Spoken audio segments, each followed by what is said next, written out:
Hi, everyone. This is Candy Johnson. I am your host, and this is Real Talk brought to you by Real Raw Records. Today's topic is who cares? The question is being posed, who cares? And it's somewhat incomplete uh, because we all care about something. So, to complete that question and actually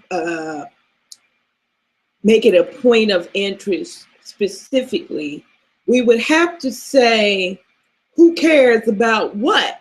We would have to fill in the blank, so to speak.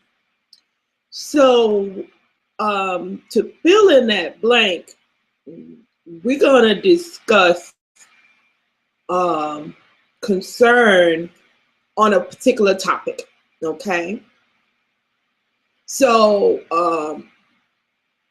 what today's broadcast is concerning is basically who cares about doing positive things in our community. All right.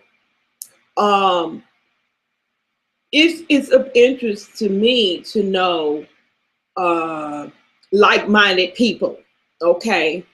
So people that are doing something totally different than what you're doing in life, it doesn't really interest you. You don't really care about those. It's not that you don't care about the people as a person, but you don't find it amusing, entertaining, or pleasurable to be around people that don't have the same interests that you do. All right. A lot of times, couples, people in relationships have a lot of problems because they may be attracted to one another physically, okay?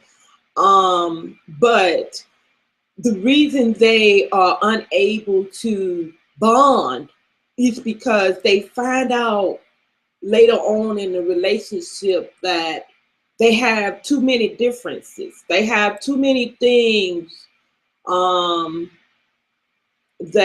are opposing. They have opposing views about, and so it creates a lot of friction in the relationship. Now, some people say opposites attract, and that is very much so the truth. But even in the cases where people are attracted that are totally opposite from one another, they have found a common ground of caring enough for one another that they merge because and they blend so well because they begin to complement one another, where one is missing or not too good in a particular area, the other one compensates for that, and they are able to compromise, but they still have a common ground of caring enough about one another and caring enough about the relationship and caring for the person, enough to look at their differences as a blessing, so to speak. For example, I was married for a short time with someone who was very nonchalant, somewhat. Okay, and I am a very high-strong person. Okay, meaning I overly care about certain things. I overly care, all right? I will cry. Y'all don't laugh at me, but I will cry over a movie. Even though I know it's a movie, I will cry. I will seriously be sitting there in tears over something in a movie, okay? Because I'm very sensitive, and I'm overly caring, and my husband will look at me and just start laughing, and that really tickled him, okay? And but in some cases, when I would, really care about a situation and something is being someone is being mistreated or something like that, and I'll go to react because I'm a fighter too. Uh, he would pull me back. Okay, he would try to get me to calm down. Okay, and say, that's we need to stay out of that. He would say, don't, I know that bothers you, but we need to stay out of that because you don't want to get in no trouble and stuff. So, in that regard, the differences between us, sometimes I would get over exhausted with my business and stuff, and sometimes he would say, babe, you need to just chill. You've been working too hard. And we had this code. He would say, babe, you being ridiculous. And when he tell me I'm being ridiculous, that was kind of our little code word to let me know that I'm going too far. All right. And I needed to just chill out about whatever, because I'm very, like I said, I'm very high strung. When I care about something, or if I'm into something, I'm in it wholeheartedly. So I don't really have boundaries. I will overwork myself and get overly emotional about certain things, stuff like that. So he would help me in that area. Okay. So I said all that is just to explain how people can have differences in things that they actually care about. Now, for him, he was very nonchalant. But if you mess with him while he's watching this football game, he would care a whole lot about that. He cared a whole lot about that. He didn't play his football because he was an ex football player, but and he still, of course, had a lot of interest in football, even though he wasn't even playing no more. But he had he loved football, and he was also, as well, he was an alcoholic. So if you mess with his beer, he really cared about that. Okay, so the reason our relationship didn't work out is that I began to notice that although he helped me to be more balanced in being overly caring about things, the problem that I had with him was that he was too nonchalant and not caring about things. And he was always trying to get me to not care, but I couldn't get him to start caring about certain things that was of importance. Okay. So there wasn't a give and take there. All right. And that's what causes a lot of problems in relationships where you have opposites and people that don't have concern for the same issues. Okay. Because when there's not a give and take, then that creates a problem because the relationship is unbalanced. Okay. And when there's an imbalance, the word imbalance itself denotes a problem. Okay. Because anything that's balanced, when we think of the word balance, we think of is fixed, it's okay, it's working properly, okay, or is there's nothing wrong, okay, or out of place, okay.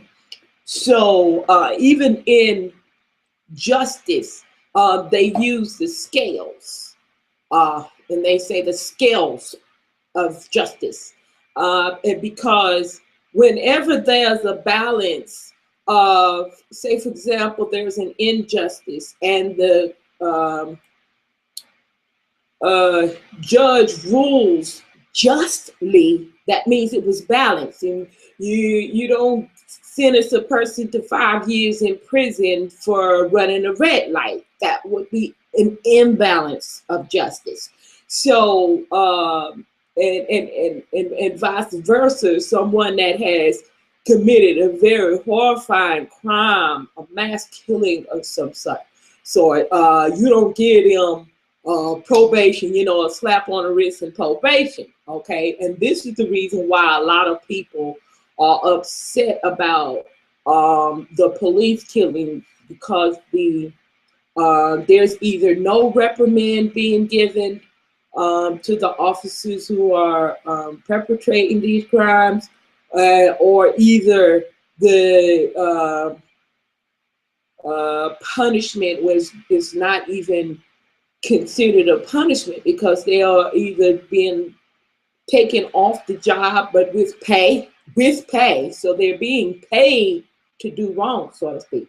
So this is why people are wanting to fight for the injustice or the imbalance in justice in those cases. This is not about that. So I was just using that as an example. But I want to know, I really want to know who cares, okay? Because I've noticed that online here, you have a lot of people who are indulging in a lot of negative things. From what I've gathered, and I love to research things, and I love to study people and their behaviors. And from what I've found is that a lot of the 99 percenters are doing nothing. And I'm sure that whatever it is that they are doing, to them, it may seem like something. So let me clarify what I mean by they're doing nothing.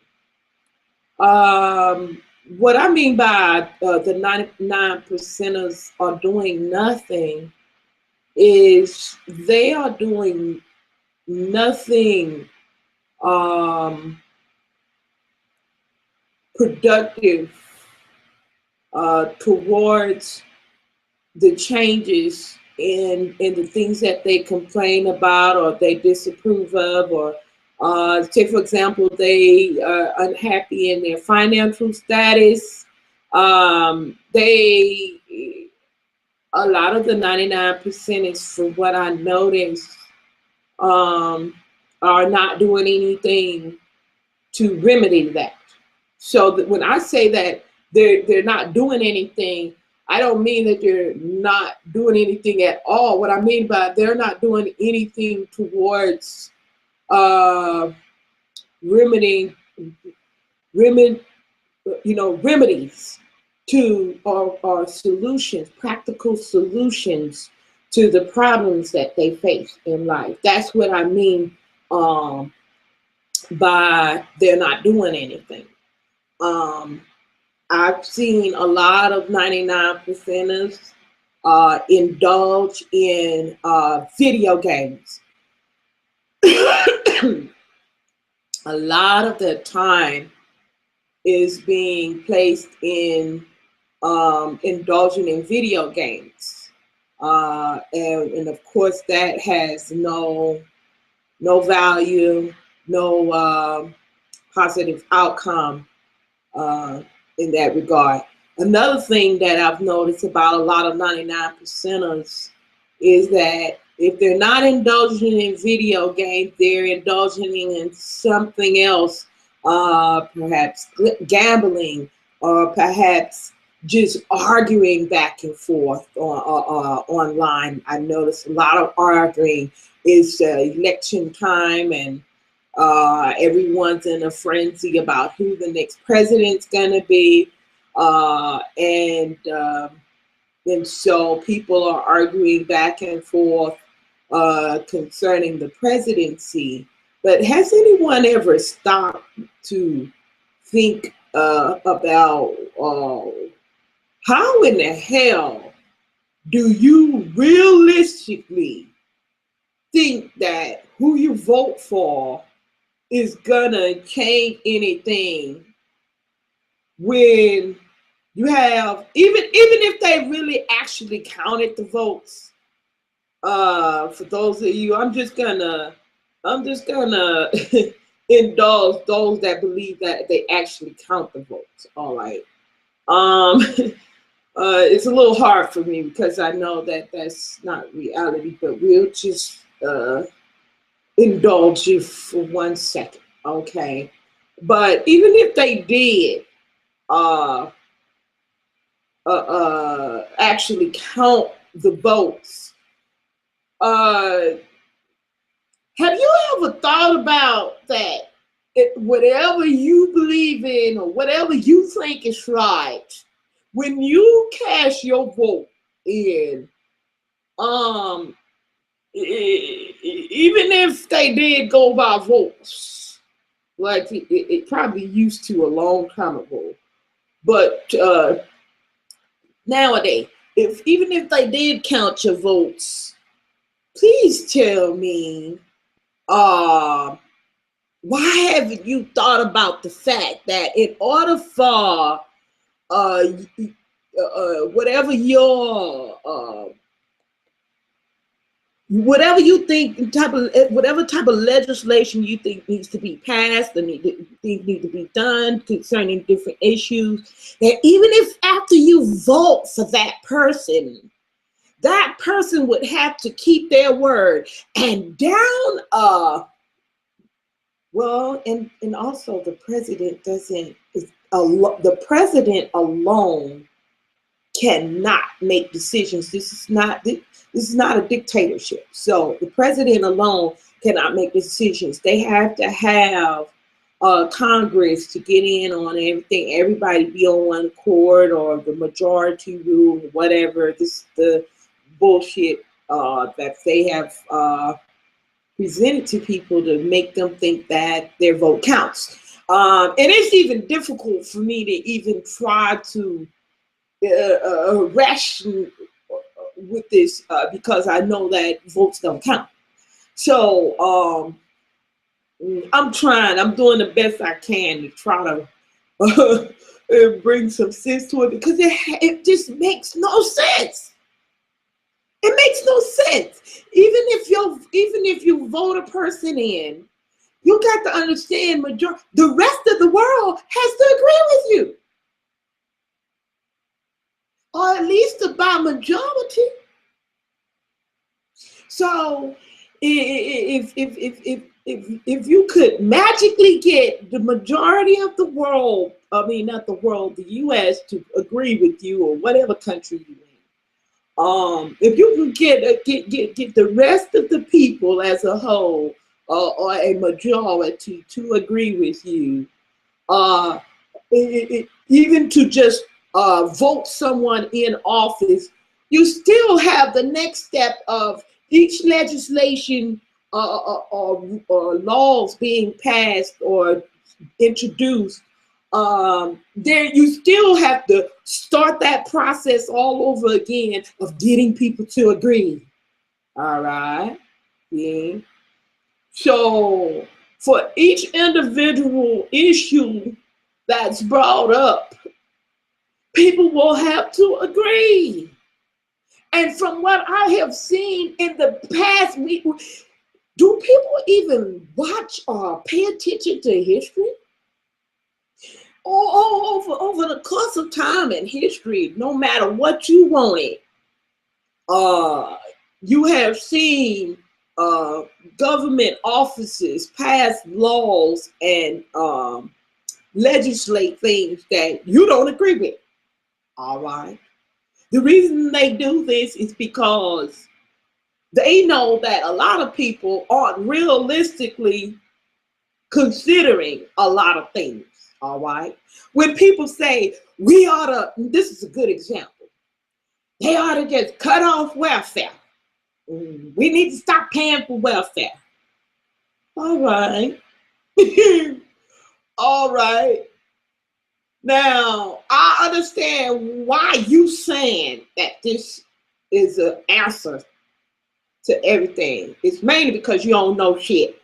Okay. You don't understand nothing about economy. All right. If you're a person that's saying cut off welfare, you don't know anything about economy. Okay. First of all, if the government was to cut off welfare today or tomorrow, guess what would happen? We would have a massive, massive amount of people homeless. We would have I'm talking about massive devastation in our economy, because you would not only have a bunch of people homeless, you would have a bunch of people hungry, you would have a bunch of people, a large percentage of people in a very desolate and desperate situation. That alone spells chaos. All right? Because when people are desperate, especially when they ain't got, they ain't got nothing to lose. You done took their homes, you done took their, because welfare pays for all this. You done took their homes, you done took their livelihood. Now you're going to have a bunch of desperate people, and all those of you who are sitting comfortably in your homes and you riding your high horses, guess what? You will have a massive amount of people breaking into your home to get food, or breaking into your, even if a person breaking into your home in the wintertime and sneak in your garage just to get warmth from the weather, even though you may think, oh, they breaking in, that's against the law, it's wrong. But you think it's against the law for a human being not to freeze to death? Gee, y'all don't think. Y'all not thinking. It's not realistic to say cut off welfare. This is why people in government offices don't listen to y'all, okay? This is why your vote don't count. Because they know you ain't got sense enough to know that welfare keeps the economy flowing. There are a lot of businesses that will go out of business if they stop welfare. People on welfare are getting money. So people on welfare, when they're getting that money, what are they doing with that money when they get it? They're spending it. Where are they spending it? They're spending it in the stores, purchasing things. All right. Paying for rent, paying for electricity, paying for things just like everyone else pays for things. Poor people have to pay for things too. All right. So if we were to cease from distributing welfare, that would be a massive breakdown in the economy. All right. Because people are, there are a lot of people that are self-employed. There are a lot of people that own companies. Guess what? People on welfare patronize these companies. All right. Apple certainly isn't gonna be in agreement with cutting off welfare, and I'll tell you why.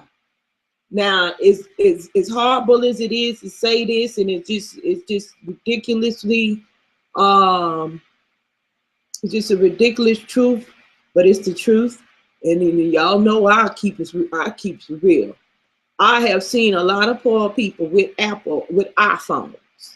Okay, now uh, these poor people are spending a lot of money to have these expensive phones.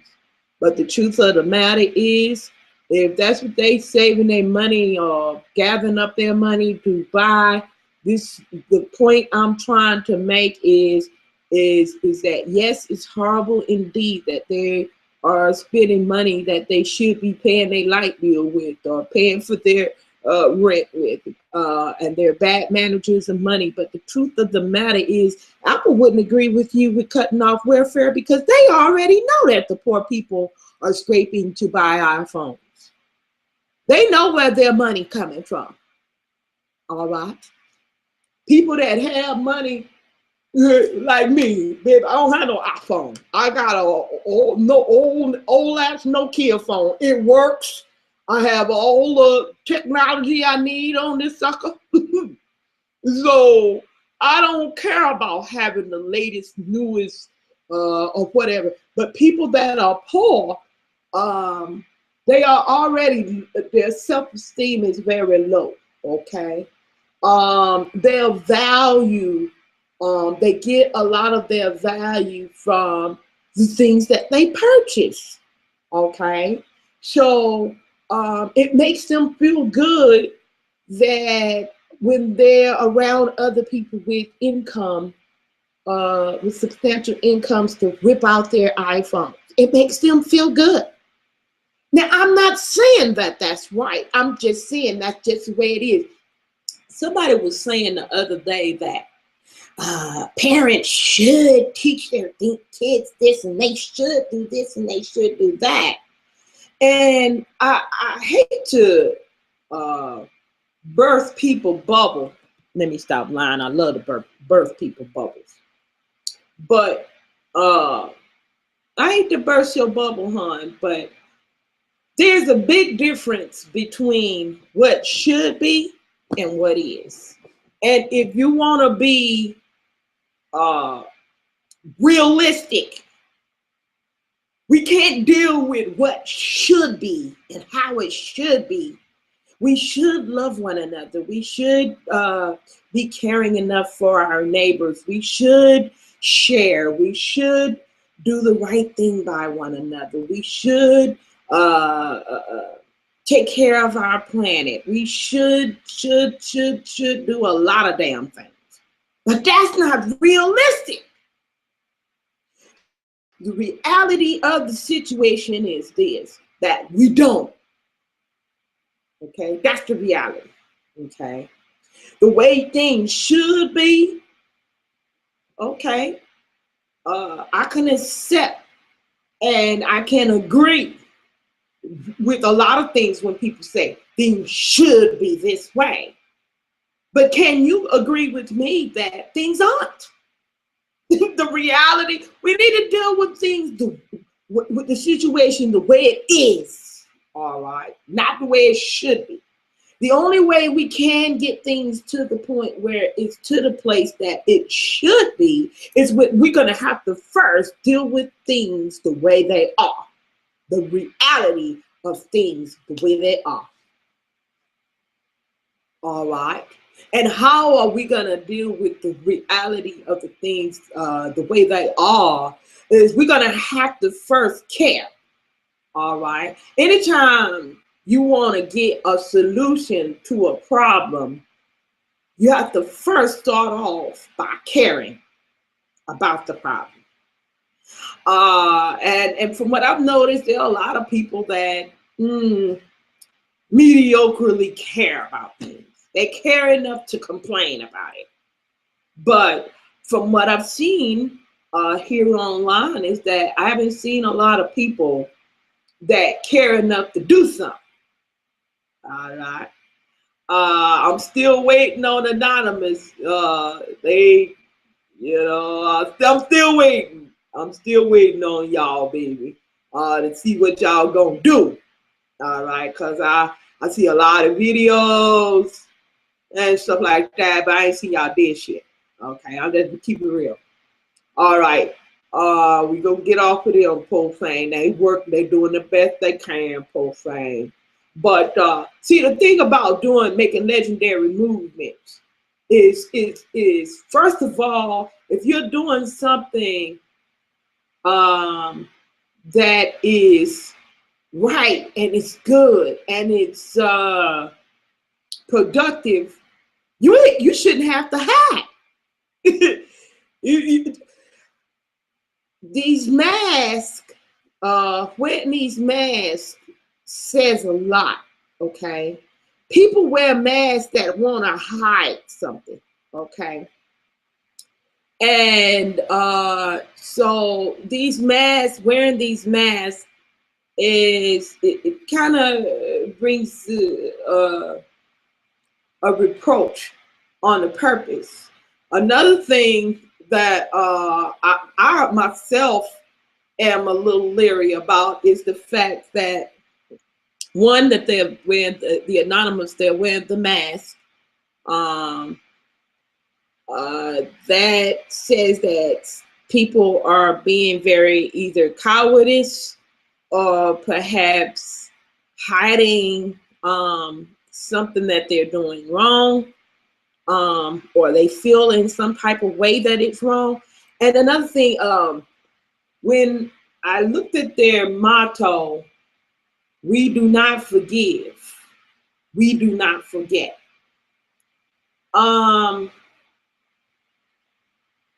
Not forgetting and not allowing things to just, well, you know, if it happens, it doesn't.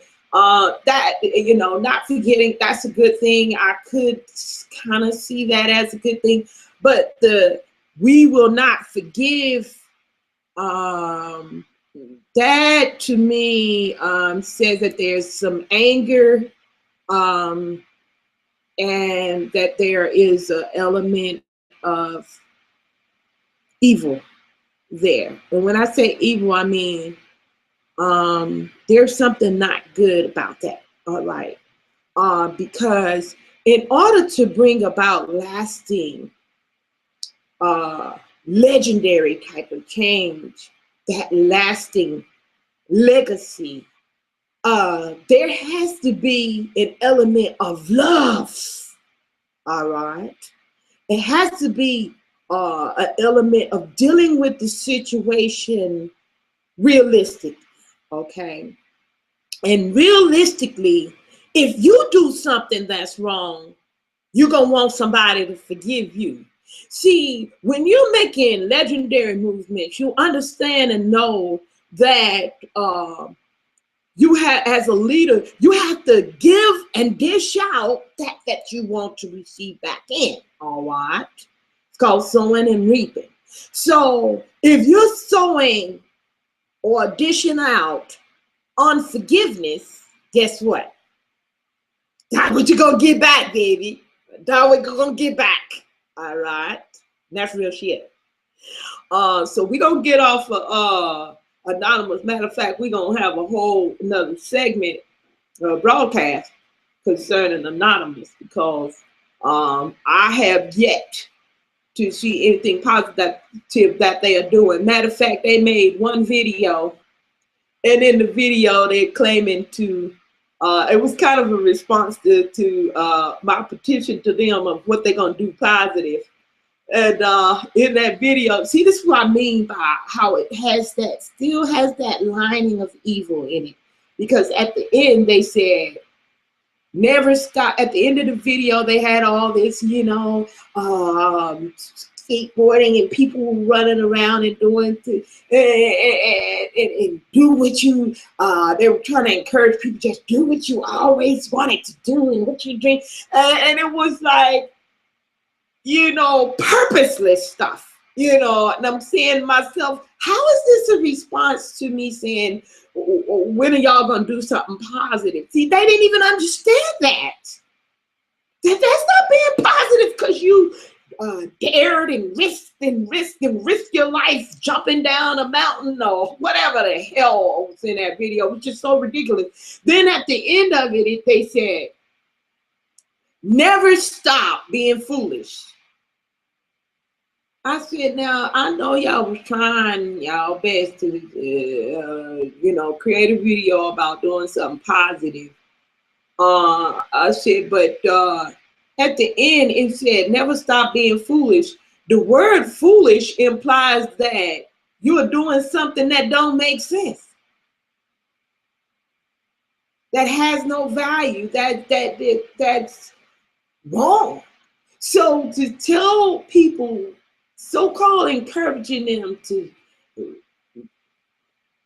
do stuff that don't make no sense, well, that defeats the whole purpose of trying to do something positive. It just makes no sense.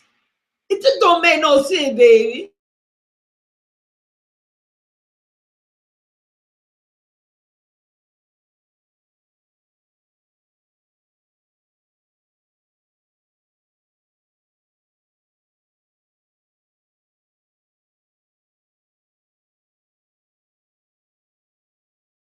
Out of my website, and I told some of the anonymous members that this occurred. They plumb ignored that. They claiming that they're doing some positive things, but they plumb ignored that. So anyway, we're gonna get back on. So what I want to know is, who cares? If anonymous don't care, that's fine. But I'm on here online trying to find out where the people that really care, that's the movers and shakers, that really want to do something about the problems that we're facing in our society. I'm looking for the doers. I'm looking for, and another thing in one of the videos they made, it say, we are the 99 percenters, and bragging about being the 99 percenters. Okay, well, hon, you being a 99 percenter is all good, and I'm sure you're happy about that. For what reason, I have no clue. Because 99 percenters represent people that are very mediocre, and people that aren't really they're not making any difference in our society. This is why wealthy people consider them as a 99%, because the majority of people will conform and conform to nothingness and be happy with doing nothing. So if you're proud about being a 99 percenters, well, that speaks for itself. As always, I just say, keep it real or take your ass back to fantasy land.